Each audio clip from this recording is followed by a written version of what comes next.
Rigathi Gachagua, umesikia Ruto alisema ati ulimuitisha 10 billion ndio akakutoa kwa serikali? Tangu nizaliwe sijaona mtu muongo kama hiyo ile Ruto. Yesu! What do you say?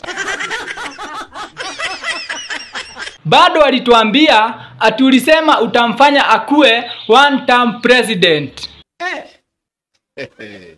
Nini unastuka? Kwa sababu uongo ni kitu baya. Kwa hivyo hiyo story yote alisema ni ya uongo? Si ndio?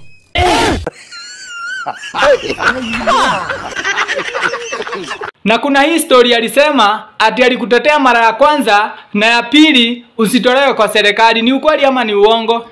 Huyu mtu anakudanganya na amekuangalia.